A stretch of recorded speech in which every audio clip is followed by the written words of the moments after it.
Welcome to the Evening Review, Tyson. How are you? Thank you very much. I'm good.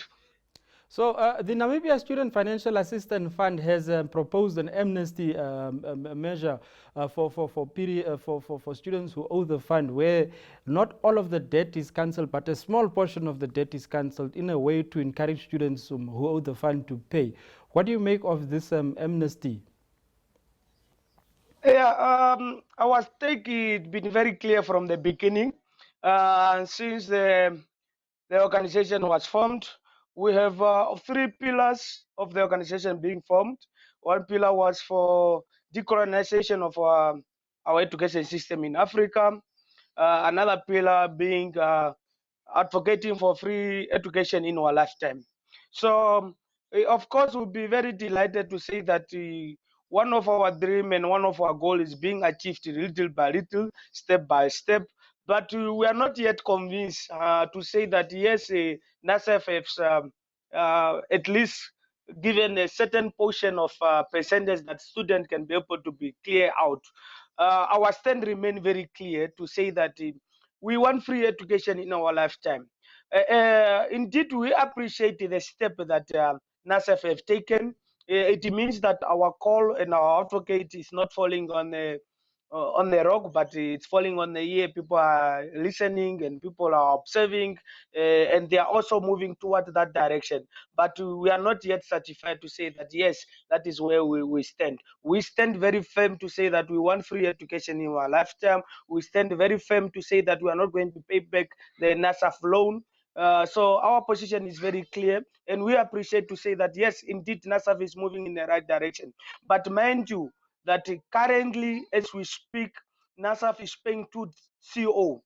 The former CO, which they suspend, and the current CO, which they are still paying Master Kennedy. So, if they can be able to pay two CO, mind you, plus minus, this CO per year is close to 4 million to 6 million per year. So it means that money is there, but the money is not being prioritized and money is not being used accordingly.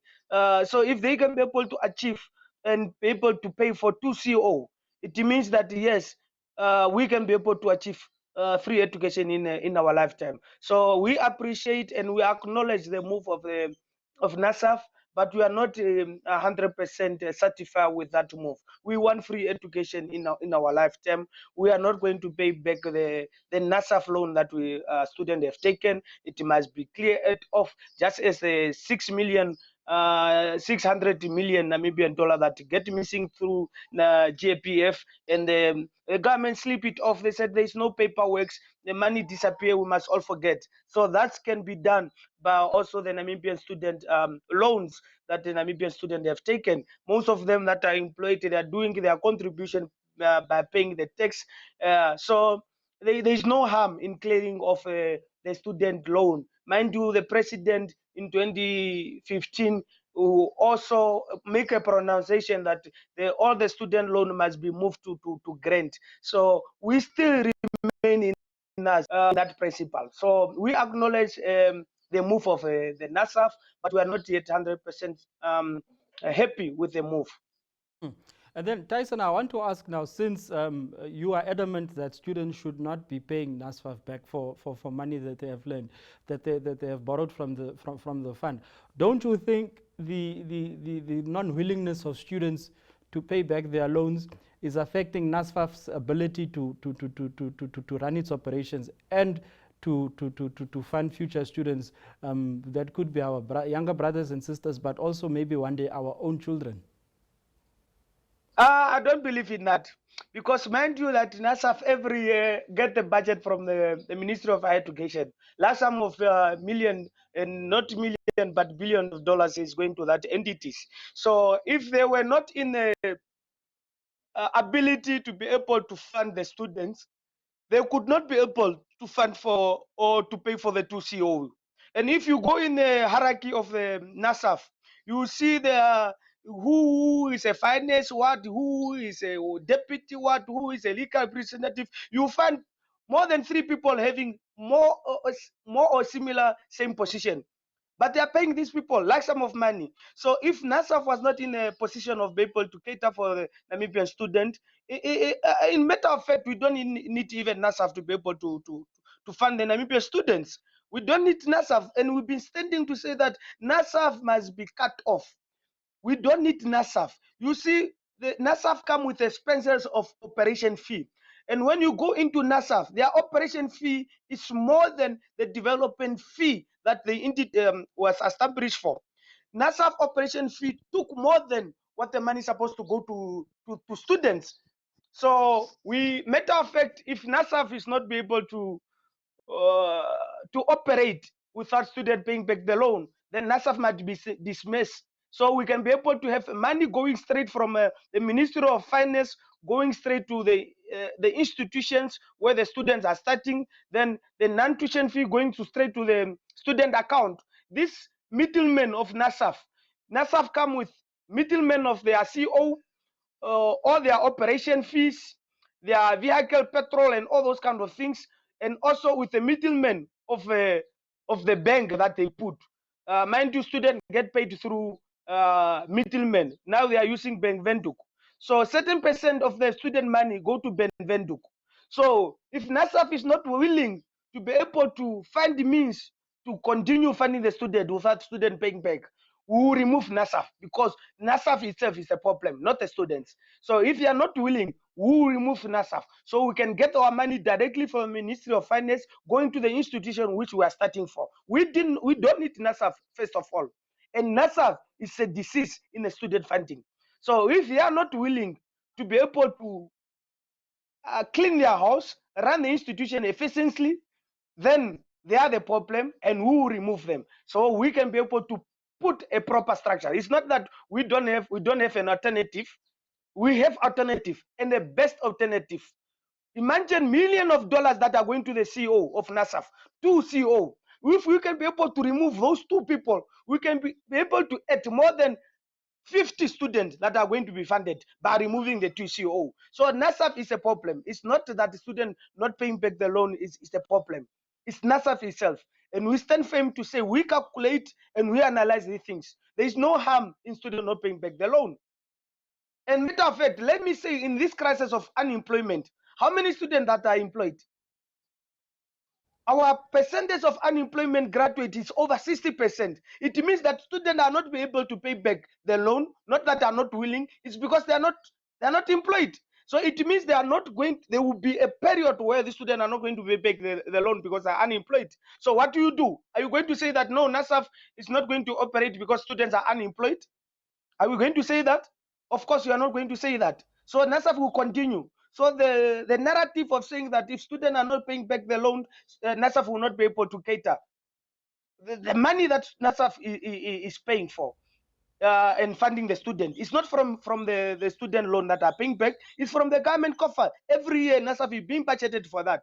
So that narrative, perhaps you are going to tell maybe a kindergarten learner that is not aware of what is happening in the country and how the NASAF is being financed and how the operation of the government is operating. But for some of us who've been in administration and in student politics, who understand very well the complex of NASAF, we understand very well that NASAF itself is capable of funding the student on free education without student paying back the loan. The government is willing and capable of doing that also. But the administration of NASAF is failing the student and the country at large. And then I want to ask now, you would remember some years ago it was suggested or proposed that NASFAF be moved back into the Ministry of Higher Education so that this entity that is NASFAF is done away with. This has not happened. We don't know if this is going to happen in future, and we don't know where this process is. What is your comment to the planned reintegration, which is seemingly not happening? If we remember very well, that proposal come from Student Union of Namibia. If you check very well, the transformation of student politics and all that NASAF transformation, all those things come after the formation of student union, because we come with a radical approach, marital approach, with no stepping back, understanding the complex of African children, of their background, where they are coming from, and where we want to see ours. Then from there is where we came to see that, okay, what is the purpose of having NASAF as an institution on its own? If NASAF is being run by the Ministry of Higher Education, the Ministry of Higher Education is the one who appointed the board who serve on NASAF. It's the one who appointed the CEO. So what do you have NASAF to stand as an entity on its own if the leadership cannot be able to run the institution without the influence of the minister? It's where we say that no, NASAF must be able to be dissolved and go back to the ministry. But our suggestion was NASAF must not go back to the Ministry of Higher Education, because NASAF get the direct funding from the Ministry of Finance, where NASAF deal with money. So NASAF must be able to go back to the Ministry of Finance. It must be interactive under the Ministry of Finance. So the Ministry of Finance must be able to say that, okay, we are giving you this amount of money, and we want you to use this money for this specific purpose, and we'll be able to account if you do not use that money efficiently. But what is happening now? Ministry of Finance fund Ministry of Higher Education.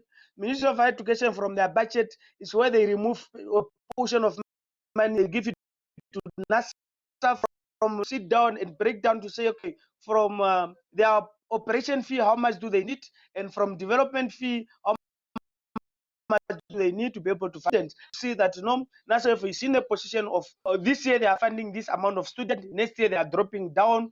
It's because the money is being broken down into the operation fee, and the operation fee is very expensive. These guys, they have swimming pool in their office.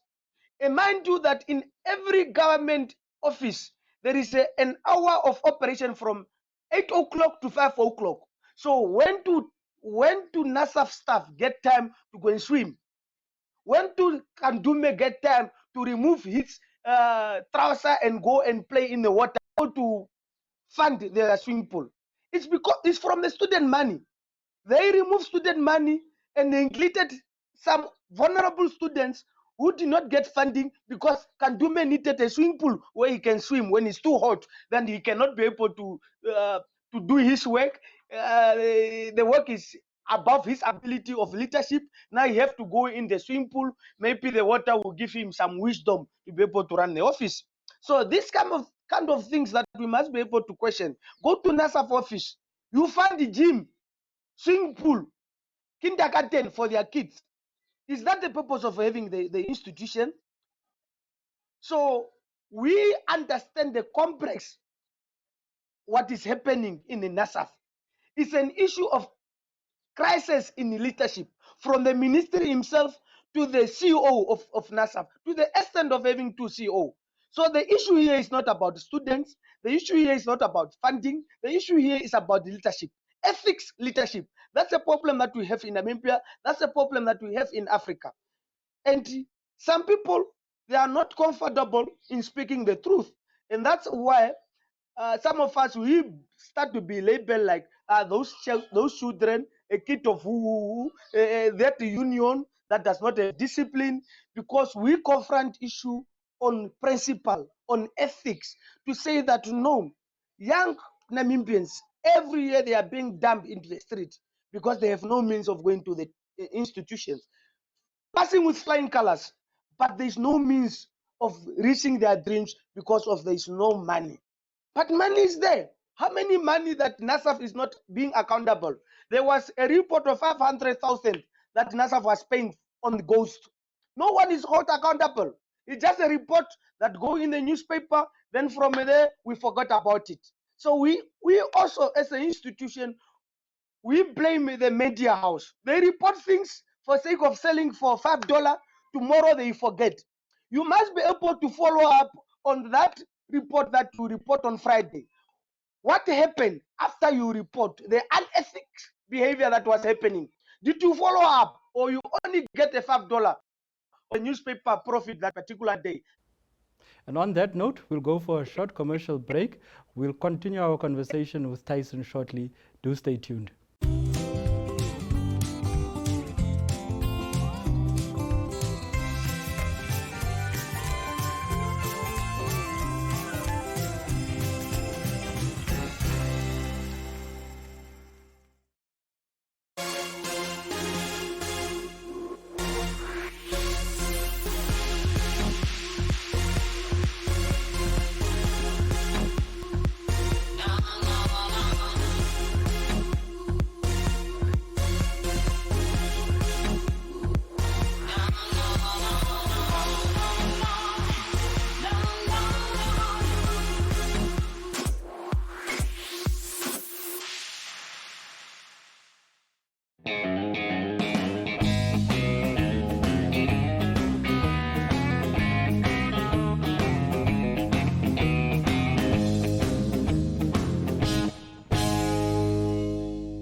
coming back now from the break, I want to know from your end, because you are saying that the NASFAF should become a directorate under the Ministry of Finance.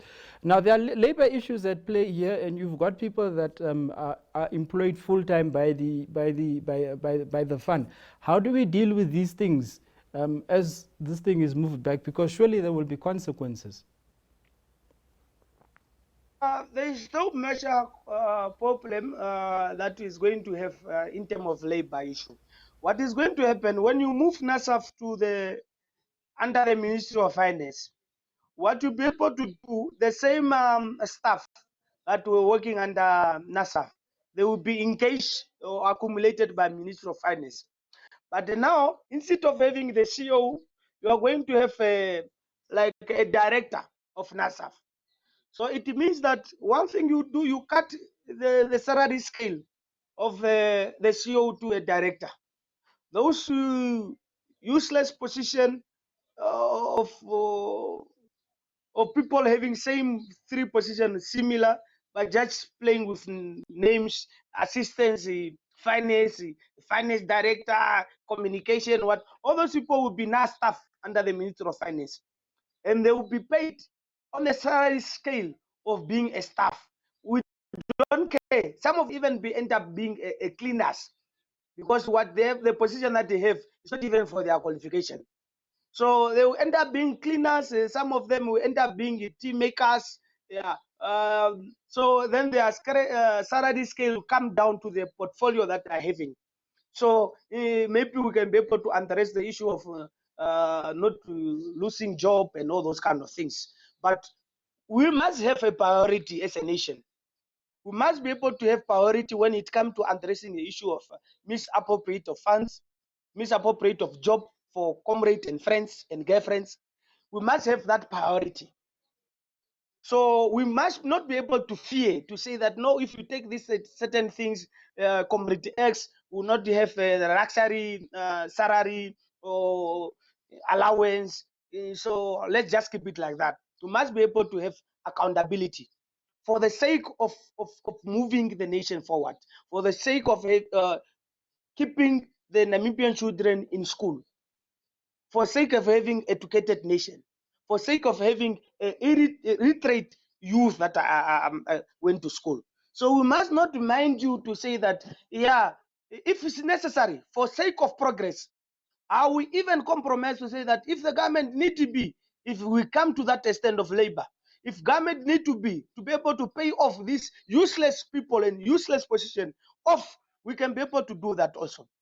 Because in the long run, we are going to benefit more than a shortcut of paying 300 million for people that have been sucking and milking the government for years and years. If necessary, I will support that motion also. So let's not fear to say that no, certain comrades and certain girlfriends of comrades are going to lose job, or perhaps their job is going to be, salary is going to be cut. Let's not fear that. Let's have accountability. That is where student union was formed. It's those principles, those uncomfortable situation that we have to compromise in for the sake of this nation, for the sake of a black child, for the sake of an Namibian child.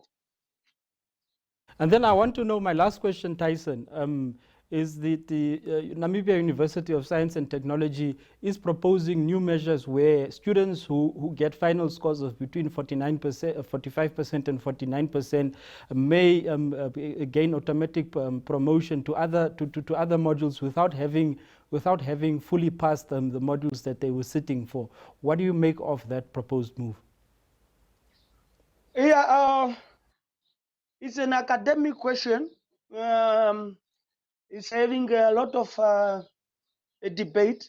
Academics, people are debating all over it. I'm not an academic person. I'm just a student advocate and a student myself. But come to reality is that even in Union itself, their policy of where a mark is given to student because of, for instance, attendance. Did that student attend their classes 80% to 90% to 100%? and also the contribution, the interaction that the student particular do in the class. So those things are there, they're happening. It's only that maybe NAST brought it on the table to make it official. Even in UNAM, it's happening. Let's not lie to each other. That policy in UNAM of attendance of 80% for student to be given 1 mark is there. But we must be able to look into the objective of the policy. What do they want to achieve out of that? Okay, for instance, a student gets 49% to pass. And you said, no, the student fail. Let the student repeat. Okay. Then the student repeat. There are consequences in that also, in terms of having capacity the institution is going to face, in terms of learner per student per class, because the students are failing, the new one that are coming, the classroom is in the range of the normal one also, and in terms of the financial issue constraint, the student have to pay and all those kind of things and all the kind of things.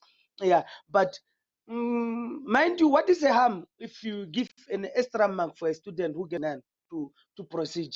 It's not that that particular student, when he go and attain the module, is pre-curriculars, you get 49, you jump start to go for curriculars now for another module next year. It's not guaranteed that, you know, if you jump start the student automatically position of being give an academic debate into if it's to give a student a free passage of 3% to pass or not.